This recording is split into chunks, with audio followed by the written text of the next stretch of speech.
Assalamualaikum warahmatullahi wabarakatuh. Alhamdulillah, Allahumma salli ala Sayyidina Muhammad wa ala ali Sayyidina Muhammad.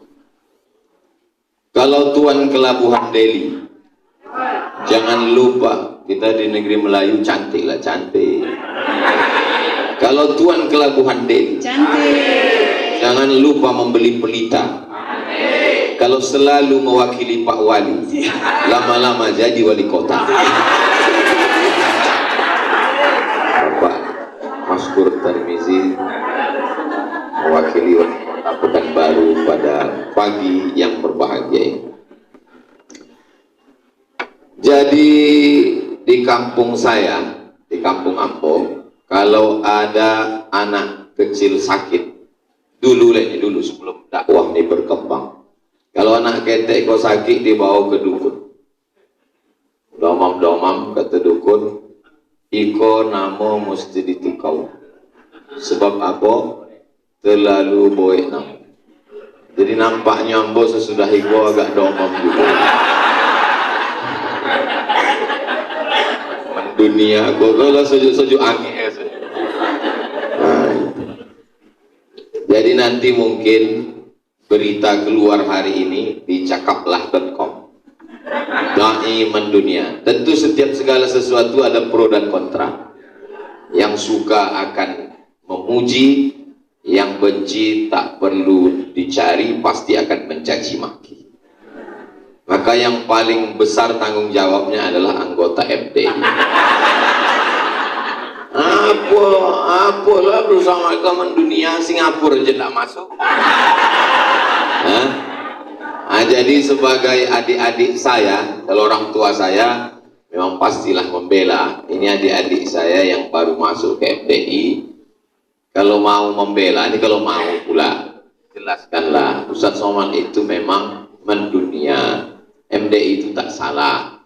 Yang pertama, S1 dia LC dari Al-Azhar Kairo Mesir, itu internasional. Yang kedua, dia dari Darul Hadis Al-Hasaniyah Maroko. Judul tesisnya Rijalul Muwatta' was Sahihain alladzina dha'afahumun Nasa'i fi kitab ad-du'afa wal matrukin jam'an wa dirasatan. 300 halaman berbahasa Arab, mendunia. Kemudian doktornya dalam bidang hadis di Omdurman Islamic University Sudan. Judulnya Syekh Hashim Ash'ari wa Azaruhu fi Nashris Sunnah di Indonesia. 600 halaman berbahasa Arab, mendunia. Habis itu dia mendapatkan gelar dari Menteri Besar Kelantan sebagai Dai Nusantara. Habis itu dia mendapatkan visiting profesor di University Islam Sultan Syarif Ali Brunei Darussalam 2020 sampai 2022. 2022 diperpanjang lagi sampai 2024. Itu untuk adik-adik nanti kalau ditembak orang itu peluru balasannya. Adapun dia tidak masuk di beberapa kota, beberapa negara, itu ada sebab musababnya. Dia itu pernah diundang ke Timor Leste. Sampai di Timor Leste, pas mau cop paspor, kata orang paspor, Pak, Bapak tidak boleh masuk. Tim Bapak boleh, silakan masuk. Kenapa saya tak boleh masuk? Kenapa tak kalian kasih tahu dari semalam? Kalau tahu kan saya tak perlu terbang. Karena baru dapat kami faxnya sejam yang lalu, Pak. Apa bunyi faxnya? Jangan terima Abdul Somad karena dia teroris. Kami pun terkejut, teroris kok begini bentuknya?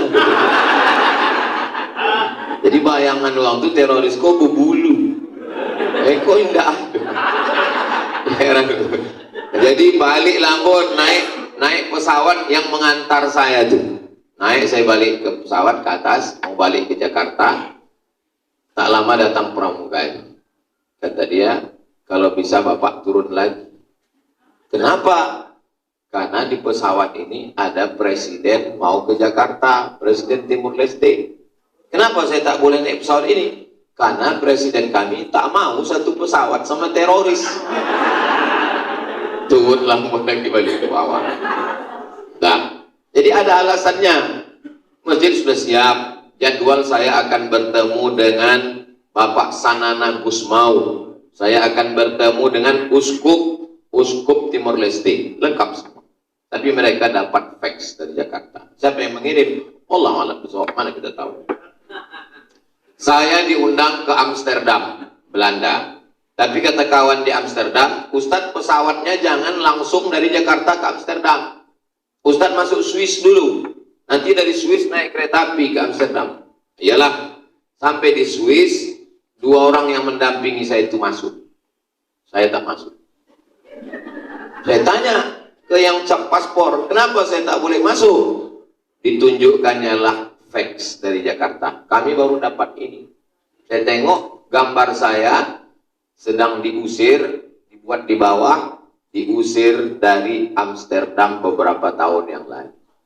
Saya bilang ini kunjungan saya yang pertama. This my visiting for first time. Apa soalnya? Kata dia kalau ada mana paspor lama, mana mungkin kita pergi bawa paspor lama? Kata dia di paspor lama ada, kamu sudah di cancel, tak boleh masuk. Dari mana dia dapat fax itu? Tentu ada. Akhirnya saya pun balik. Berikutnya saya dapat undangan ke London.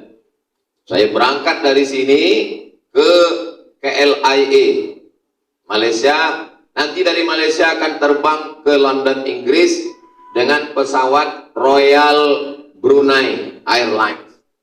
Setelah kami check-in, kami duduk, datang orang Royal Brunei. Mohon maaf Ustadz, kami baru dapat kabar visa Ustadz di-cancel. Kenapa visa saya di-cancel? Kami tak tahu. Ustadz memang sudah dapat visa dari Jakarta, tapi tiba-tiba saja kedutaan mem-cancel visa Ustadz. Kalau Ustadz tetap kami terbangkan, maka maskapai penerbangan kami ini nanti kena skor, tidak boleh masuk Inggris selama sekian bulan. Daripada kena mudaratnya, kami mohon Ustadz janganlah terbang. Nah, ini orang tak pernah saya ributkan ini di sosial media. Tapi di MDI saya sebutkan, mana tahu nanti ada yang mengejek-ejek, ceritakanlah itu. Nah, karena ini ceritanya kan tentang kita di rumah. Adapun hari ini Ustadz Abdul Somad diberikan penghargaan Dai Mendunia. Apa sebenarnya ini? Yang saya tangkap adalah ini motivasi untuk adik-adik saya yang ada di MDI, yang NIP-nya nomornya di bawah 37. Nah, jangan bayangkan Ustadz Abdul Somad itu balik ke Pekanbaru, dibentangkan karpet merah dari airport sampai ke Panam, disambut dengan tolak al-badru alaina, dengan hujan bunga-bunga. Tidak begitu kepulangan saya ke bumi lancang kuning. Bagaimana Ustadz balik dulu? Yang pertama, jalinlah silaturahim. Jadi jangan pernah bosan silaturahim. Maka pertama kali saya pulang, saya dibawa oleh Ustadz namanya Firman Surya Putra, kakak kelas saya di Maroko, kakak kelas di Mesir. Dibawanya silaturahim ke Ustadz Mustafa Umar. Ustadz Mustafa membawa saya ke Masjid An-Nur. Kalau beliau ke Malaysia, saya menggantikan beliau subuh Ahad, pengajian subuh di An-Nur. Habis itu silaturahim ke Ustadz Fajriansah. Ustadz Fajriansah membawa saya ke Majelis Ulama Indonesia Provinsi Riau. Habis itu dibawanya saya ke NU, Nahdlatul Ulama, sebagai sekretaris Lembaga Bahsul Masail. Habis itu saya pun silaturahim lagi kepada kawan sahabat kakak kelas namanya Ustadz Adam Malik Indra. Dialah yang mengajak saya untuk mendaftar. Kita kalau di Pekanbaru nih tak bisa langsung ke masjid. Kita mesti mendaftar. Kemana kita mendaftar? Ke lembaga-lembaga dakwah. Kami pun datanglah mendaftar di tempat itu kami tak diterima. Tak usahlah sebutkan lembaganya. Nanti orang itu segan mengundang saya. Tak diterima, kami pun balik. Tanya nanti Ustaz Adam Malik Indra, lembaga apa itu? Akhirnya kami pun pergilah ke kantor di Jalan Sudirman, ada ruko di situ. Nah, udah betutup pintu, udah sore. Memanjat kami dari pintu belakang. Nah, kami masukkanlah map kami, kata pengurus MDI, kalian ini mesti diuji. Tapi karena pengujinya udah pulang semua, kalian kami luluskan aja. Itulah awalnya saya. Lalu kemudian 2009 itu pembagian pertama buku MDI di An-Nur. Yang ceramah pembekalannya waktu itu Dr. Muhammad Saifuddin. Saya duduk di samping Ustadz Samsudin Muir. Kata Ustadz Samsudin, kau kalau mau banyak dapat jadwal, dekat-dekat dengan itu. Yang ditunjuknya itu Ustadz Asrori. Kebetulan saya waktu 2009 itu saya tengok di buku itu dapat 11 malam. Kalau kau mau dapat 31 malam, dapat 11 malam. Sore habis asar disurvei dulu di mana jadwal kita nanti malam supaya jangan sampai salah masjid.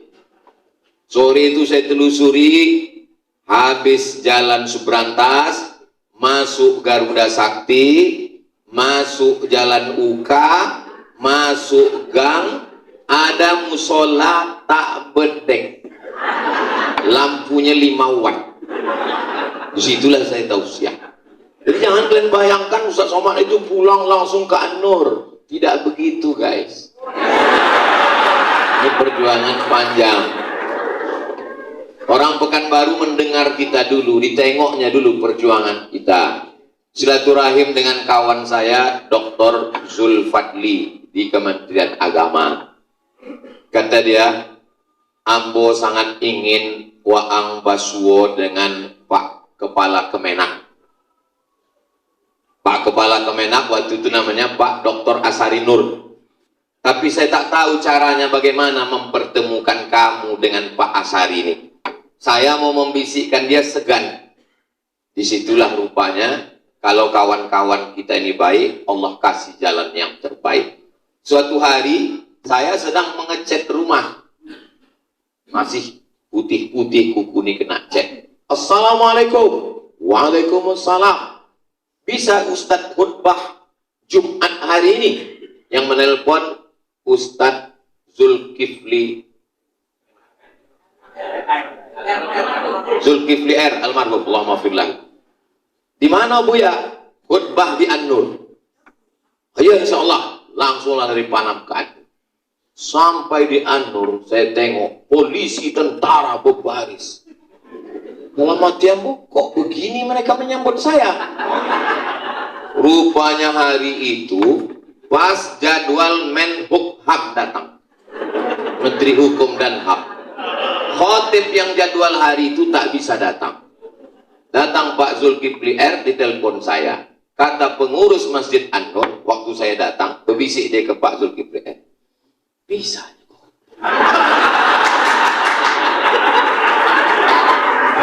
Kata Pak Zulkifli R, bisa. Beko kalau ini tidak bisa, awak malu seriau kok. Kata Pak Zulkifli R, Ambo bertanggung jawab. Kalau ini beko salah, Ambo tanggung jawab. Itu perjuangan Pak Zulkifli R membela Ambo. Ambil akhirnya Ambo khutbah di situ berapi-api. Tahulah macam mana hebatnya Ambo khutbah kan. Sesudah selesai khutbah itu turun ke bawah, datanglah Pak Asari Nur itu menjumpai. Dari mana? Sudah lama pulang. Sudah Pak, nanti datang ke Kemenak ya. Nah, itulah awal Ambo ceramah di kantor Kementerian Agama. Setelah jual Kemenak, akhirnya masuklah Ambo dalam safari Ramadan. Ceramahlah di Masjid Ar-Rahman. Pak Kepala PU sudah ditelepon bolak-balik. Ustadz di mana? Ustadz di mana? Rupanya mereka dapat informasi Ustadz Somad ini cirinya orangnya kurus, bajunya putih. Malam tuh saya pakai jaket hitam. Padahal Ambola duduk di situ. Dan Pak Ustadz di mana? Ambola dari tadi di situ, Pak. Nah, ceramahlah saya Safari Ramadan malam 17 Ramadan Lailatul Qadar dengan Bapak Herman Abdullah, Allahumma firlahu warhamu. Live acara RRI.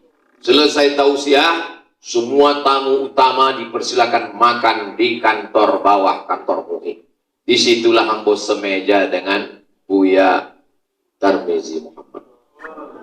Jadi kalau ada orang mengatakan apa maksud Buya? Beliau ini memang dari dulu, dari Ambo awal sampai 2009, memang beliau sudah perhatian ke saya. Beliau meminta saya untuk terus berdakwah, menyampaikan tausiah. Ambo sabi, Ambo memang lah terdaftar di MDI Buya. Oh, jadi sampai hari ini silaturahim jangan pernah rusak.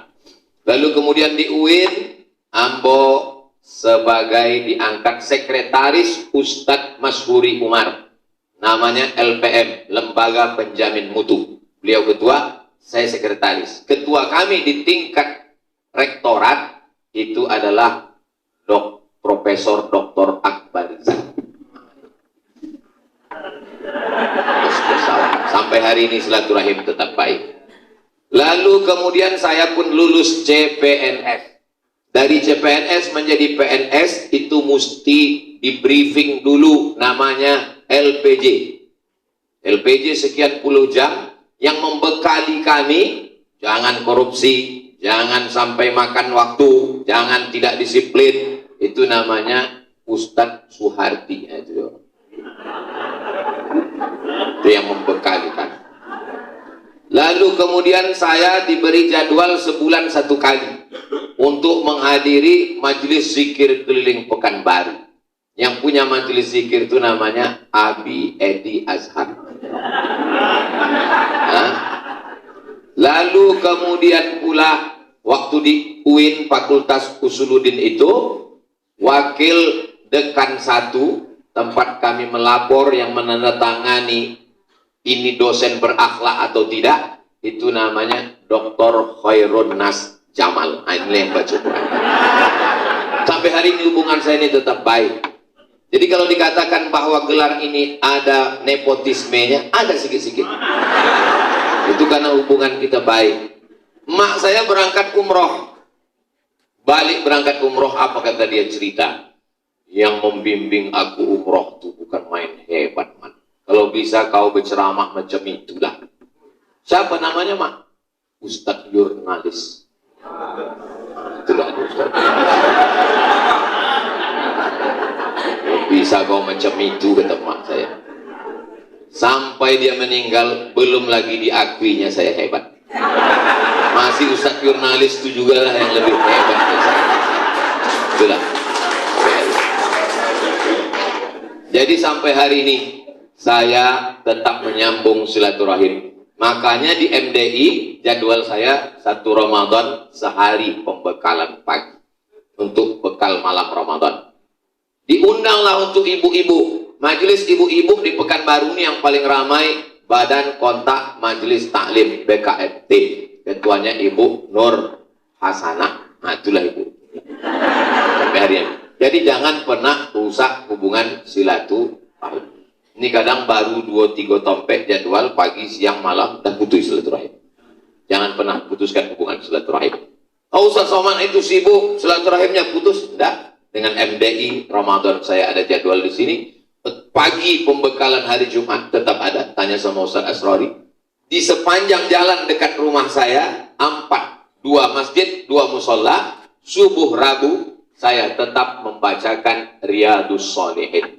Habis sholat subuh, baca Riyadus Shalihin sampai 6.10, tanya jawab sampai 6.40, habis itu sholat sunat Isyraq. Habis itu makan lontong atau bubur kacang hijau kalau ada. Tidak balik mengangu. Nah, adapun untuk ibu-ibu dekat rumah tempat saya, sore Jumat yang mengasih materi Jumat pertama ba'da asar Ustadz Dr. Zul Ikrami, Jumat kedua Abdul Somad, Jumat ketiga Ustadz Dr. Hanafi, Jumat keempat Ustadz Al-Nob Dinar, Ketua Yayasan Tabung Wakaf Umat. Ustadz kenapa tak pernah ceramah lagi di Pekanbaru? Di Pekanbaru saya khususkan 5 titik dalam sebulan. Pagi Jumat, khutbah Jumat, sore Jumat, malam Sabtu, Sabtu subuh.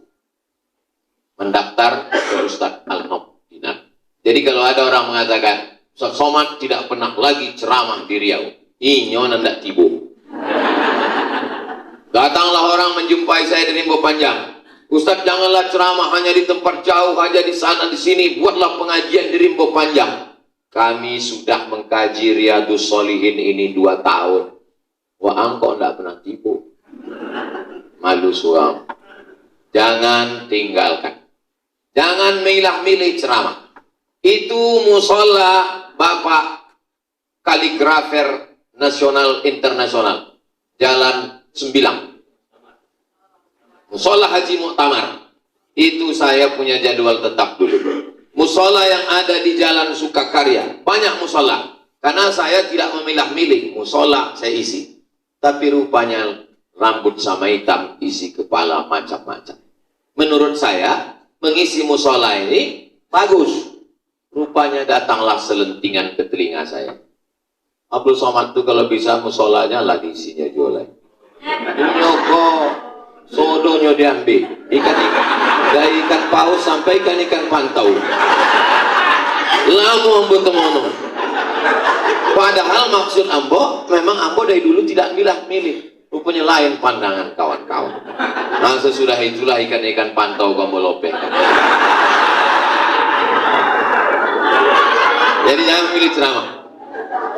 Adapun ceramah di seluruh Indonesia, Malaysia dan Brunei, ambo hanya datang sekali saja setahun. Sumatera Barat sekali setahun. Dirapatkan, dipadatkan jadi 4. Jadi dimanapun orang mengundang dari Bukit Tinggi sampai ke Painan, sampai ke Padang Lawe, itu semuanya adalah 4 hari dipadatkan. Berangkat hari Jumat, Sabtu, Ahad, Senin pulang. Tak boleh lebih dari 3 malam. Kalau lebih dikhawatirkan sudah buka cabang.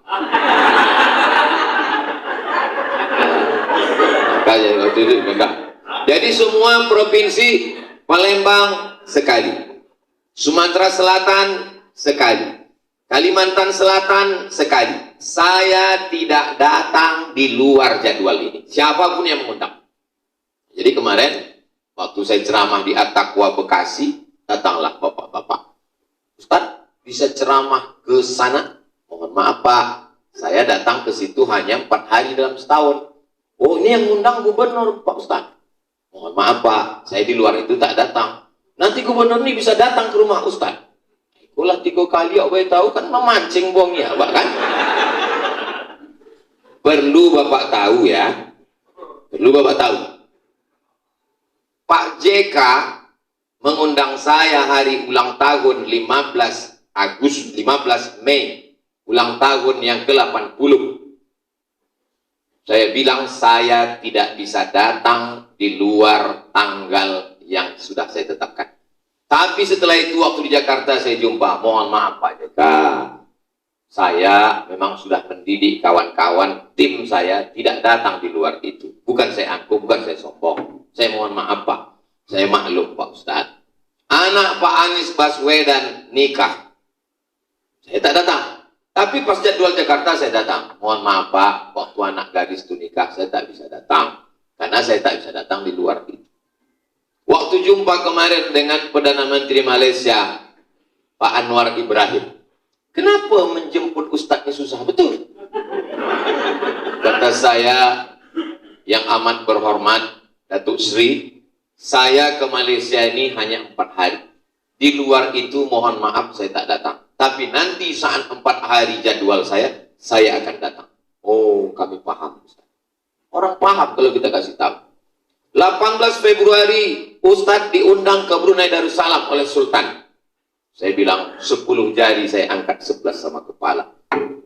Bukan saya angkuh, bukan sombong. Sampaikan ke yang mulia. Saya tak bisa datang di luar tanggal yang sudah saya tetapkan. Saya mesti konsisten dengan diri saya sendiri. Tapi saya tak menyalahkan Ustadz yang pakai kaedah al-muhafazatu alal qadimis salih wal akhdhu bil jadidil aslah. Itu tidak salah. Saya sedang bercerita ke adik-adik saya bahwa itu yang saya pakai selama ini. Hah? Ayam senyum paham ya? Saya tak menyalahkan itu. Saya tidak sedang mengkritik orang. Saya sedang menyampaikan apa yang saya lakukan selama ini. Berdakwah ini wajib. Ceramah ini wajib. Viral itu nasib. Jadi masalah viral ini tak usah kita cari. Saya kalau hari ini diminta Ustadz tolong kasih metode dakwah yang baik, public speaking. Belum pernah sekalipun saya mengasih public speaking. Karena saya tak ada ilmunya. Saya tak pernah belajar. Dulu pernah waktu di IAIN tahun 96 saya masuk. Memang ada waktu itu mata pelajaran public speaking. Itu pun sekali saya jumpa dengan Ustadz Bukhari Dahlan. Buya Dahlan, Allah maafillahu. Diajarkannya kan. Kalian kalau mau public speaking, dari salam itu sudah berkesan. Dari kanan dulu. Assalamualaikum warahmatullahi wabarakatuh. Tapi aku tidak bisa. Tidak bisa mau pakai. Ilmunya tidak ada. Itu. Sampai sekarang kalau diminta orang mana kartu nama. Tidak ada. Tidak pernah mau gue kartu nama. Selagi orang mengundang, orang sudah berkumpul datang, ceramahlah. Nanti sampai masanya kita berceramah, orang tak mau mendengar. Atau masanya orang ramai, kita tak sanggup lagi. Selama masih ada suara, selama masih sanggup berjalan, tak bisa berdiri, duduk. Tak bisa berduduk. Payah juga memang kalau tak duduk ceramah. Nah ini. Nah jadi tentang masalah ini. Adapun kita punya prinsip-prinsip, kita orang Melayu Riau. Di mana bumi dipijak, di situ langit dijunjung. Di mana jantan bertanja, di situ perempuan bertudung. Sekali dayung, 2-3 pulau terlampaui, takkan Melayu hilang di bumi. Nah, jadi kalau kita udah punya prinsip itu, prinsip kita tak bisa dibeli orang, tak bisa ditawar-tawar orang. Ridwan nas ghayatun la tudrak. Kalau kita mau mencari senang orang, maka sesuatu yang tak mungkin kita dapatkan. Musuh-musuh kita tak usah kita urus. Apa kata Allah? Inna a'tainakal kautsar. Aku yang mengasihi, bukan atasanmu, bukan jamaahmu, bukan orang kaya, bukan pejabat. Inna a'tainakal kautsar. Membalas nikmat Allah itu cukup dengan 2. Fashalli li rabbika wanhar. Cuma 2 yang diminta Allah. Pertama ibadah badan, sholli. Yang kedua ibadah harta, wanhar. Mestinya ayat yang ketiga itu bunyinya fasalli, sholatlah, wanhar, berkurbanlah, wa'fu a'da'aka. Begitu mestinya bunyi ayat itu. Tapi bunyi ayat ketiga itu lain. Inna syani'aka. Tidak sinkron. Aku memberi engkau nikmat, balaslah nikmatku dengan sholat dan berkurban. Mestinya musuhmu maafkanlah. Tak begitu bunyi ayat yang berikut itu. Musuhmu biar aku yang mengurus. Dibiarkan tanda tangan untuk izin cuti S3 itu sebulan tak ditanda tangan. Datang saya sekali lagi minta tanda tangan mengemis, sebulan lagi tidak juga ditanda tangan. Datang saya menunggu jam 7 malam, jam 10 duduk di lantai tak pakai di atas keran. Baru akhirnya ditanda tangan. Begitu terjadi situasi politik, kalau mau diurut-urut, saya sebenarnya menang. Karena saya tidak ada mengajak orang. Saya hanya duduk, dipoto, dan kalimat saya, kalau Bapak jadi presiden, bersikap adil dan amanahlah, dan jangan undang saya. Tak ada mengajak orang. Dan bukan di channel saya, di TV nasional. Maka kalau dibawa pun ke pengadilan, saya menang. Tapi saya tak ada kekuasaan. Akhirnya 4 kali panggil komite ASN, 4 surat. Akhirnya saya mengundurkan diri. Apa yang terjadi? Inna syani'aka huwal abtar. Masuk juga akhirnya ke sialang. pesan saya, kalau masuk nanti ke Sialang Bungkuk, kasih tahu cepat-cepat, aku khutbah Jumat pertama nanti di situ. Akhirnya saya datang ke Sialang Bungkuk. Dari mulai pintu gerbang sampai ke tempat imam, semua memeluk dan mencium saya. Sampai ke orang yang menghina saya itu, ujung jari saya aja saya kasih sedikit. Saya khutbah dengan suara melenggang sampai ke langit ketujuh. Dia menunduk ke bawah. Inna syani'aka huwal abtar. Musuhmu tak usah kau pikirkan. Pikiranmu bersih, hatimu suci. Terlalu kotor untuk memikirkan musuh-musuh. Ini Ustaz emosi. Tidak, memang begini kayaknya. Abdul Somad bukan ulama. Abdul Somad bukan ustadz. Abdul Somad tidak ada ilmu. Dibicarakan seluruh camat-camat dan kades-kades Seriau. Meleleh mata air kades dan camat mengadu. Kami sedih Ustaz, kami dihina. Apa balasan Allah Subhanahu wa taala? Hari berganti, musim berubah. Ternyata lama-lama baru sadar, rupanya baru 1 periode. Berarti masih ada 5 tahun lagi. Berarti perlu mendekati Abdul Somad. Dikirim utusan. Abdul Somad diminta tabligh akbar menyambut 1 Muharram. Apa jawab saya?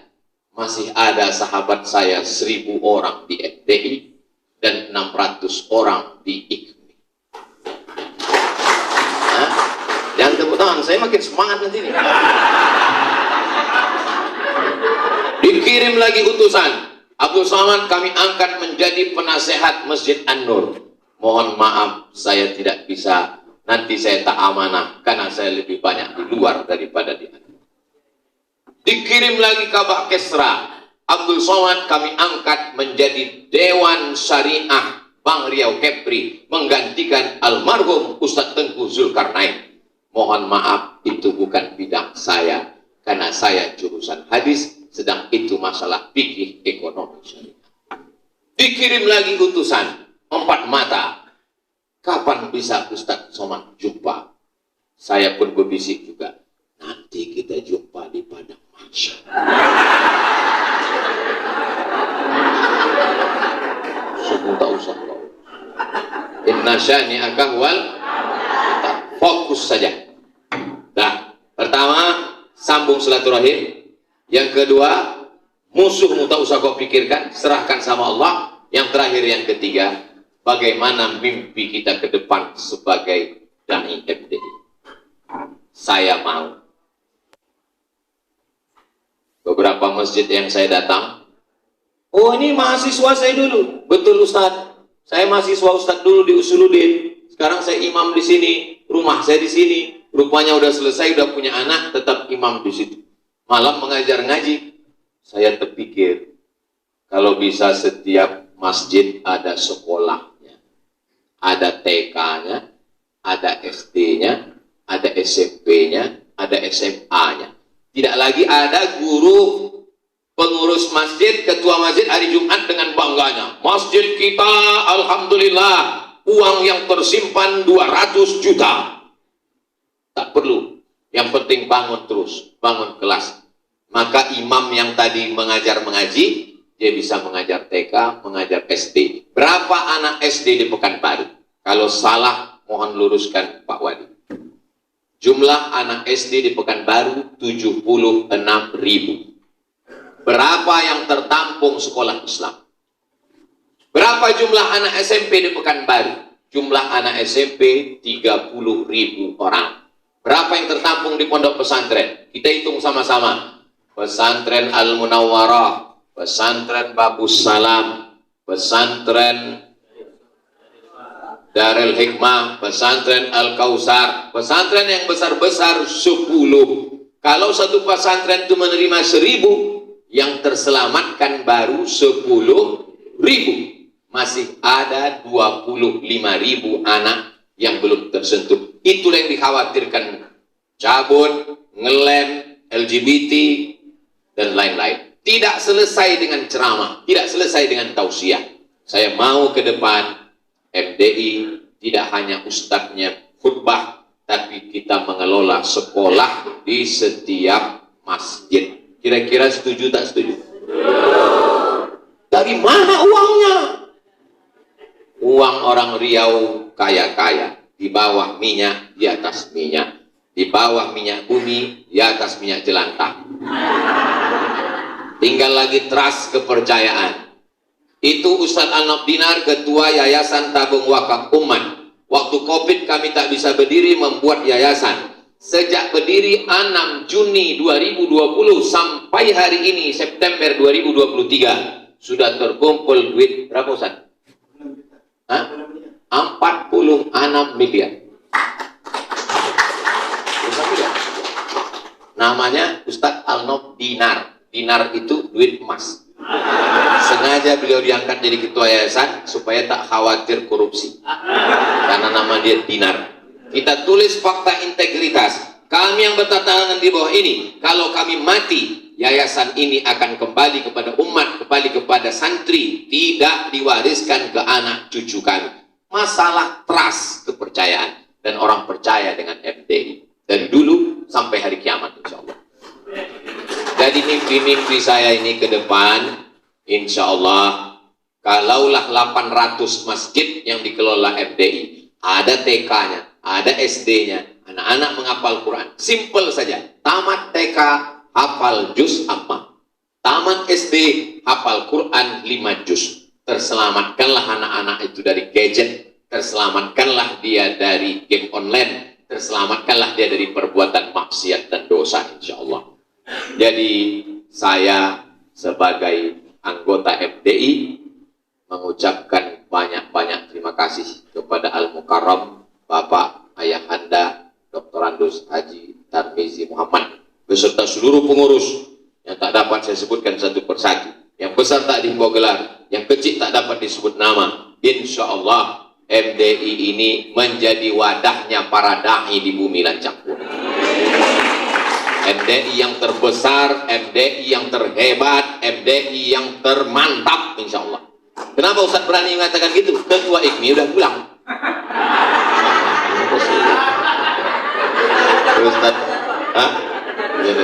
Ustadz Edi agar sahabat kita. Kalau ada 1000 Ustadz MDI, berarti satu Ustadz jamaahnya 100 saja, tak usah banyak-banyak. Satu ustadz ini jamaah yang solid 100, yang 100 itu punya istri 200, yang 2 tak usah kita hitung, yang 100 itu punya anak 2 orang 400, yang 100 itu punya menantu 1 orang 500, berarti 500 orang, 500.000 orang, 100 jadi 500, anggota ustadz MDI 1000. Berarti ada 500.000 orang yang suaranya di tangan MDI. Berapa TPS? Bicara politik, bicara pendidikan, MDI yang megang. Kenapa? 600 masjid punya sekolah, SD, TK. Bicara tentang politik, 500.000 suara. Pekanbaru penduduknya 1,2 juta orang. Berapa DPT-nya? Berapa DPS-nya? Maka lebih dari 50% itu di tangan MDI. MDI punya kekuasaan. Bukan cuma sekedar mengangkat Ustadz MDI menjadi anggota dewan, mendudukkan jadi apapun bisa. Ketika itu barulah kita punya kekuasaan. Orang tak bisa menyepelekan kita. Kita punya radio MDI, kita punya kantor MDI, kita punya kebanggaan MDI. Barulah saya bangga kok ditanya orang, Ustaz dari mana? Saya FDI yang mendunia dan mengakhirat itu.